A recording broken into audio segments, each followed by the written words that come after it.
Halo,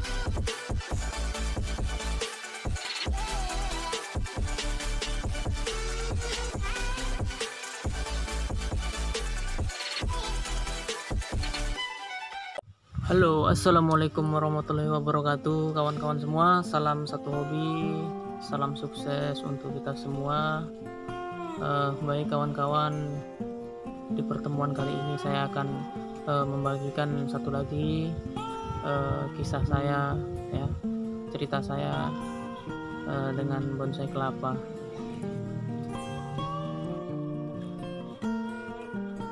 Nah, baikkan kawan.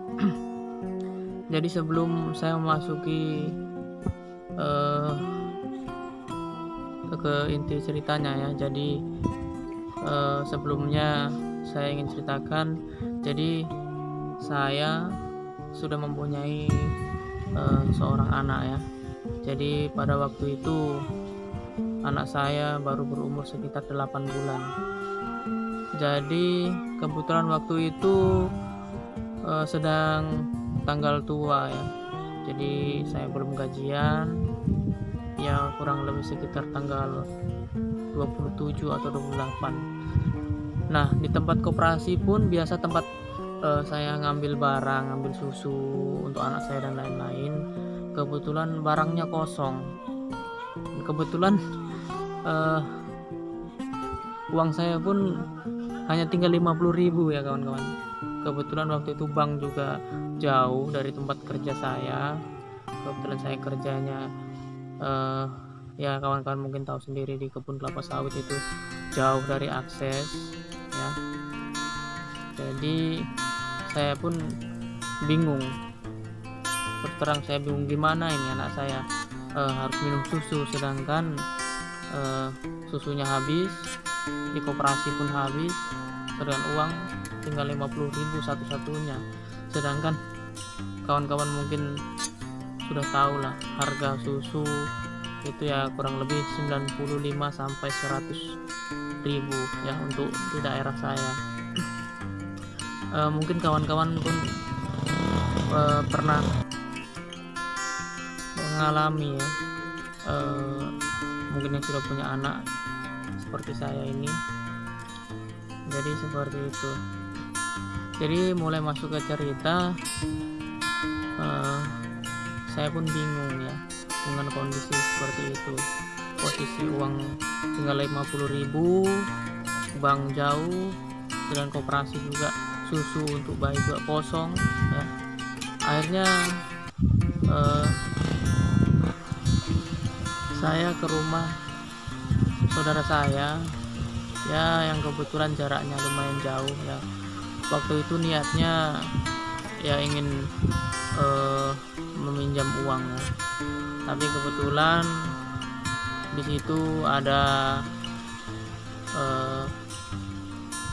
orang-orang yang kebetulan saya kenal, jadi kita ngobrol-ngobrol. Kebetulan di situ kita lagi bahas cerita-cerita soal bonsai kelapa, dan akhirnya ada satu orang ibu-ibu yang dia tertarik dengan bonsai kelapa, dan dia juga penasaran. Setelah saya perlihatkan foto-fotonya, akhirnya beliau pun mau untuk membelinya, ya, seperti itu.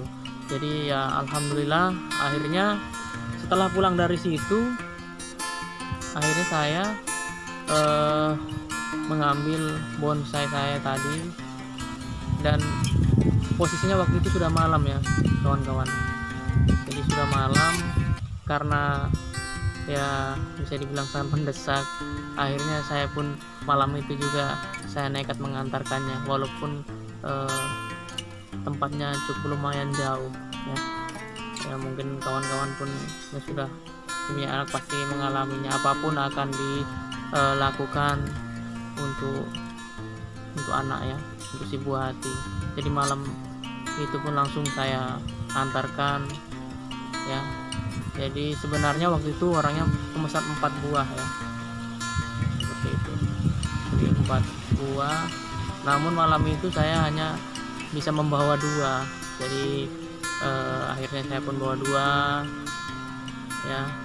Dan akhirnya setelah sampai dengan penuh perjuangan di jalan, Akhirnya saya sampai dan orangnya pun ya alhamdulillah sangat senang dengan bonsai karya saya. Akhirnya setelah itu beliau membayarnya ya langsung dibayar cash waktu itu tepatnya ya, karena beliau mengambil lebih dari satu jadi saya kasih harga diskon ya. Jadi waktu itu dua buah bonsai saya hargai 500.000 rupiah, dan orangnya pun tidak keberatan dan orangnya pun sangat senang karena baru pertama kalinya beliau melihat dan bisa membeli serta mempunyai bonsai kelapa yang sangat unik seperti itu. Jadi sekali lagi saya mengucapkan terima kasih kepada ibu yang telah membeli bonsai kelapa saya di saat saya betul-betul sedang membutuhkan ya. Jadi seperti itu. Jadi dari kisah saya ini bisa sedikit saya simpulkan, jadi bonsai kelapa itu bukan hanya sekedar hobi, bukan hanya sekedar menjadi hobi, tapi di saat-saat penting, di saat-saat tertentu juga bisa menjadikan apa ya, bisa dijadikan rupiah lah untuk memenuhi mungkin kebutuhan tertentu. Jadi seperti itu. Jadi banyak nilai positif, banyak nilai plus dari sebuah bonsai kelapa, dari hobi bonsai kelapa. Jadi kawan-kawan tetap semangat dalam membuat bonsai kelapa, tetap terus berinisiatif, tetap berinovasi kawan-kawan. Jadi seperti itu, mungkin bisa menginspirasi untuk kawan-kawan pemula semua. Terima kasih telah menyaksikan dan mendengarkan cerita saya. Semoga kawan-kawan sukses selalu. Assalamualaikum warahmatullahi wabarakatuh.